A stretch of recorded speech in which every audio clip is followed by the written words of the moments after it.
Hello guys. Last episode में हमने देखा था फाइनली जियन बर्निंग फ्लेम वैली के अंदर पहुंच गया था। वहां पर उसकी मुलाकात बर्निंग फ्लेम वैली के हेड टैंग जैन से होती है। टैंग जैन को जियन काफी पसंद आता है बिकॉज बहुत ही कम एज में वो एक एल्केमिस्ट बनने के साथ साथ एक डाउजोंग लेवल का वॉरियर भी बन चुका था। और जब वो जियन की तारीफ करते हैं तब ये तारीफ टैंग जैन की बेटी मिस हाउ को पसंद नहीं आती है, क्योंकि टैंग जैन ने जियन को मिस हाउ से बेहतर बताया था। अब उस हॉल में जियन एल्डर ची हाउ के पास जाकर बैठ जाता है और उनसे बातें करने लगता है। अब आगे एल्डर चीहाओ जेयन को बताते हैं, अभी थोड़े टाइम पहले जो एल्केमिस्ट तुम्हारी इंसल्ट कर रहा था उसका नाम ग्रैंड मास्टर मू है। वो एक टियर 6 का एल्केमिस्ट है, ग्रेड 6 का एल्केमिस्ट है, और अगले कुछ ही सालों में वो ग्रेड 7 पर पहुंचने वाला है। वो काफी ज्यादा बड़बोला है, इसलिए तुम उसकी बातों पर ध्यान मत दो। जियन हाँ में सिर हिला देता है और अपना सर नीचे कर कर कुछ सोचने लगता है। तभी एल्डर चीहाओ कहते हैं, जियन तुम्हें यहाँ पर बैठे किसी एल्केमिस्ट से डरने की या उनके बारे में सोचने की कोई जरूरत नहीं है। तुम बस उन दोनों एल्केमिस्ट पर ध्यान दो जो वैली चीफ के लेफ्ट और राइट साइड में बैठे हुए हैं। जियन उन दोनों आदमियों की तरफ देखता है। दोनों ही ओल्ड मैन थे और दोनों की बॉडी से काफी पावरफुल ऑरा निकल रहा था। उन लोगों ने अपनी पावर छिपा रखी थी, पर जियन भी कम कहाँ था, उसकी स्पिरिचुअल स्ट्रेंथ बहुत ज्यादा पावरफुल थी। जियन जब अपनी स्पिरिचुअल स्ट्रेंथ से चेक करता है तो उसे पता चलता है ये दोनों ग्रेड 7 के एल्केमिस्ट हैं। जियन ये देखकर थोड़ा शॉक हो जाता है, क्योंकि अपनी पूरी जर्नी में आज उसने पहली बार एक ग्रेड 7 का एल्केमिस्ट देखा था। सॉरी, दो ग्रेड 7 के एल्केमिस्ट एक साथ देखे थे। हाँ, जियन खुद भी एक ग्रेड 7 का एल्केमिस्ट था, लेकिन उसे ग्रेड 7 का एल्केमिस्ट बने ज्यादा टाइम नहीं हुआ था, इसलिए किसी और ग्रेड 7 के एल्केमिस्ट को देखना काफी बड़ी बात थी। तभी एल्डर चीहाओ कहते हैं, ये दोनों एल्केमिस्ट पूरे मिडल रीजन में बहुत ज्यादा रिस्पेक्ट हासिल करते हैं। इसके पीछे कई सारे रीजन हैं। पहले दो रीजन मैं तुम्हें बताता हूँ। पहला रीजन है कि ये दोनों एक ग्रेड 7 के एल्केमिस्ट हैं, और दूसरा रीजन है कि ये दोनों पिल टावर के एक्सटर्नल एल्डर्स हैं। जियन ये एक्सटर्नल एल्डर्स टाइटल सुनकर थोड़ा चौंक जाता है, बिकॉज उसे इसके बारे में कुछ खास पता नहीं था। इससे पहले कि वो एल्डर चीहाउ से इसके बारे में पूछ पाता, वैली चीफ टैंग जैन कहते हैं, अब आप सब यहाँ पर आ ही गए हैं तो मैं आप सभी को बताना चाहता हूँ, मुझे टियर 7 की ग्रेड 7 की एक हाई ग्रेड पिल रिफाइन करनी है। ये बात सुनकर वहां मौजूद सभी लोग थोड़े विचलित हो जाते हैं, क्योंकि वो लोग तो ग्रेड 7 की लो ग्रेड की पिल भी रिफाइन नहीं कर पाते थे। टैंग जैन की बात सुनकर उसके साइड में बैठे दोनों एल्डर्स भी अपनी आंखें खोल लेते हैं। उनमें से एक कहता है, हम दोनों ग्रेड 7 के एल्केमिस्ट हैं और पिल टावर के एक्सटर्नल एल्डर्स भी हैं, पर फिर भी हम भी अभी के लिए बस ग्रेड 7 की लो ग्रेड की पिल ही रिफाइन कर पाते हैं। गाइस, पिल ग्रेड के अलावा पिल्स के 3 और लेवल होते थे, लो, मिडल और हाई। सुनने में तो इनमें ज्यादा अंतर नहीं लगता था, पर लो ग्रेड की पिल और मिडल लेवल की पिल में बहुत ज्यादा अंतर होता था। मिडल ग्रेड की पिल लो ग्रेड की पिल से कई गुना ज्यादा इफेक्टिव होती थी। अब दूसरा एल्डर कहता है, हम लोग जब पिल रिफाइन करते हैं, लो ग्रेड की पिल रिफाइन करते हैं, तब उसके सक्सेस रेट काफी ज्यादा हाई होते हैं, पर जब हम मिडिल ग्रेड की पिल रिफाइन करते हैं तब उसके सक्सेस रेट हमारी लो ग्रेड के पिल के सक्सेस रेट से आधे हो जाते हैं, और हाई लेवल की पिल तो रिफाइन करने के बारे में हम सोच भी नहीं सकते हैं। ये बात सुनकर टैंग जैन कहता है, आप चिंता मत कीजिए, भले ही मैं एक एल्केमिस्ट नहीं हूँ, पर मेरे पास भी कुछ एबिलिटीज हैं। मुझे अभी के लिए बस 2 ऐसे एल्केमिस्ट चाहिए जो मेरी 9 ड्रैगन लाइटनिंग फ्लेम को रेजिस्ट कर सके, उसका सामना कर सके। बाकी आगे का मैं संभाल लूंगा। ये कहकर टैंग जैन अपनी मुट्ठी बंद कर लेते हैं। अचानक से उनकी मुट्ठी से सिल्वर कलर की कुछ फ्लेम्स बाहर आती हैं, जो चारों तरफ फैलने लगती हैं, और अचानक से ही सिल्वर कलर के 9 ड्रैगन में बदल जाती हैं। सभी 9 ड्रैगन एक दूसरे से जुड़े हुए थे और आसमान में लहराते हुए उड़ रहे थे।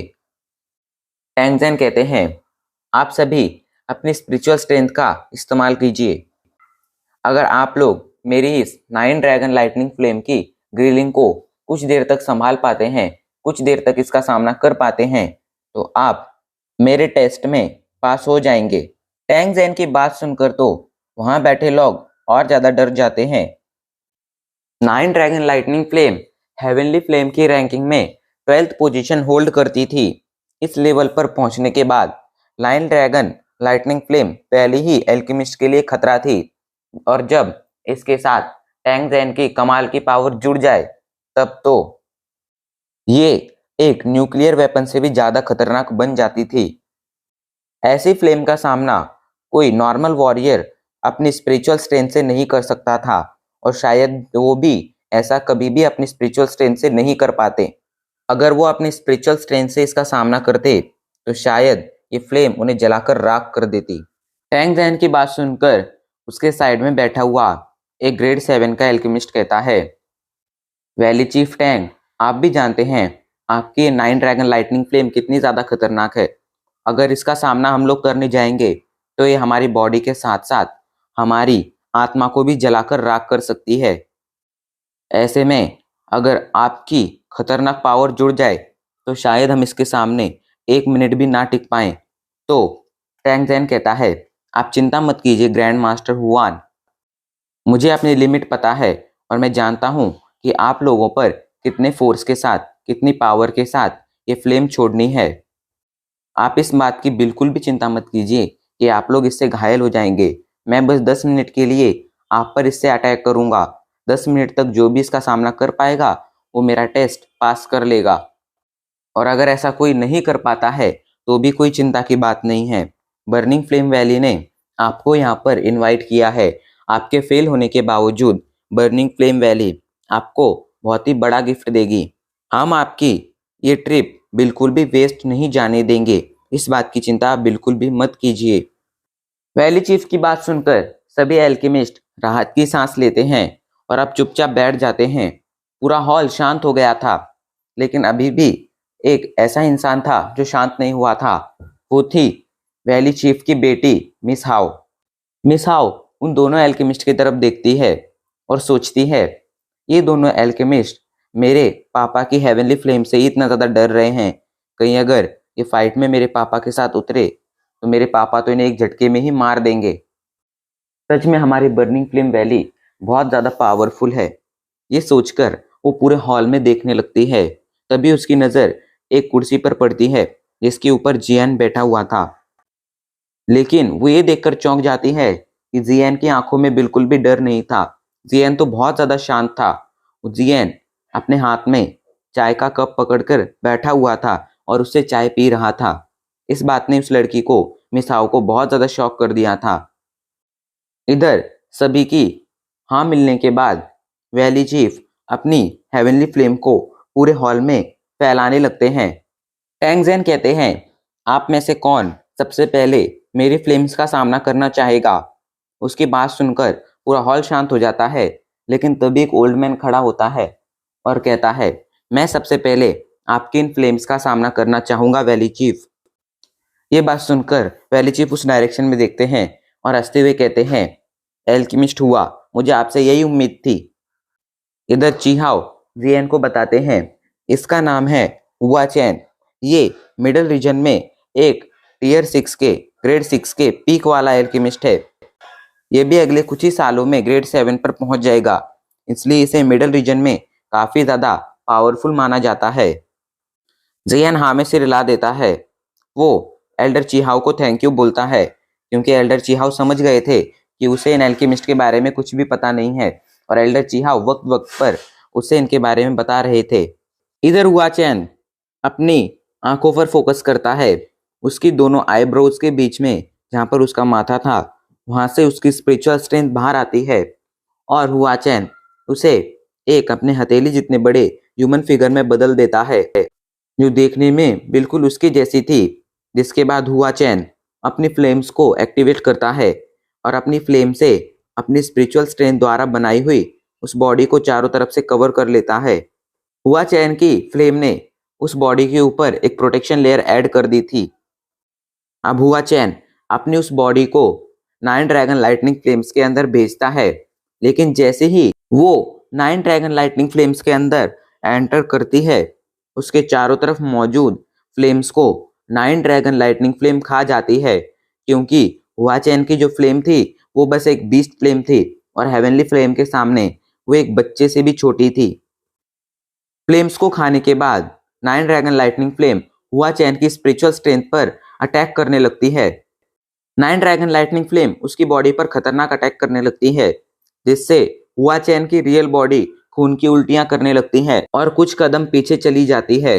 हुआ चैन समझ गया था कि वो इन फ्लेम्स का सामना नहीं कर पाएगा, इसलिए वो जल्दी से कहता है, मैं अपनी हार मानता हूँ। ये 9 dragon lightning flame heavenly flame है और मैं इसका सामना नहीं कर पाऊंगा। एल्केमिस्ट हुआ चैन ने हार मान ली थी। एल्केमिस्ट हुआ चैन के बाद कई सारे एल्केमिस्ट आते हैं और 9 ड्रैगन लाइटनिंग फ्लेम का सामना करने की कोशिश करते हैं, लेकिन एक एक कर सभी की हालत पतली होती जाती है।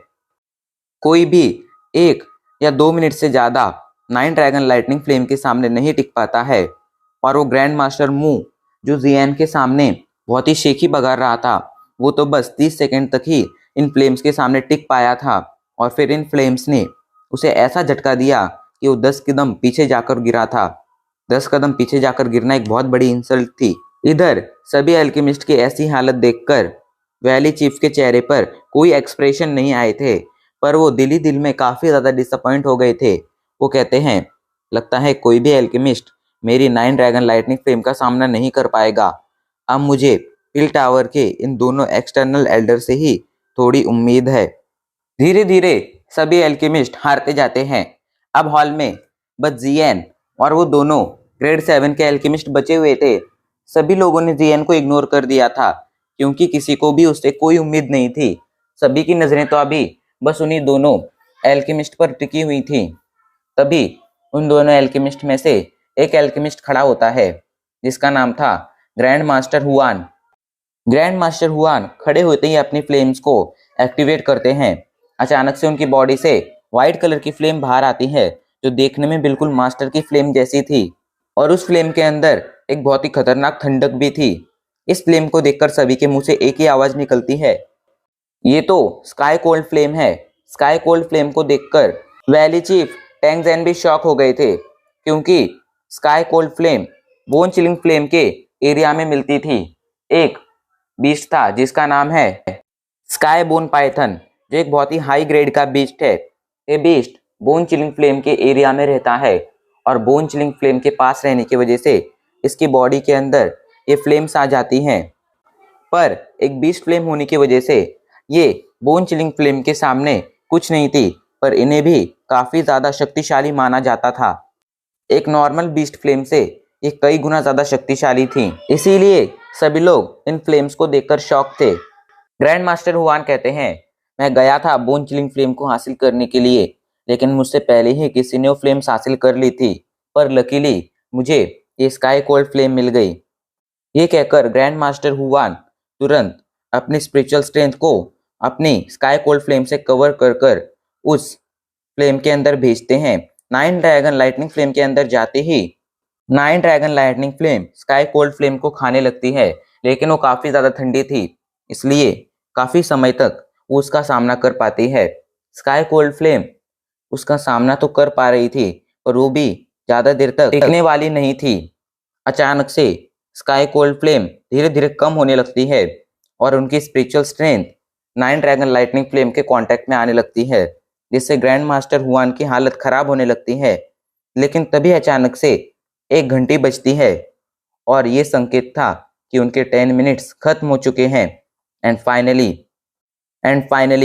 ग्रैंड मास्टर हुआन ने इस टेस्ट को पास कर लिया था। सभी लोगों को ग्रैंड मास्टर हुआन से यही उम्मीद थी और इस उम्मीद पर वो खरे उतरे थे। ग्रैंड मास्टर हुआन कहते हैं, सच में आपकी ये 9 ड्रैगन लाइटनिंग फ्लेम एक हेवनली फ्लेम कहलाने के लायक है। अगर मेरे पास मेरी स्काई कोल्ड फ्लेम नहीं होती तो मैं भी इसके सामने कुछ सेकंड से ज़्यादा नहीं टिक पाता। और ग्रैंड मास्टर हुआन की इसी बात के साथ हमारा एपिसोड यहीं पर खत्म हो जाता है।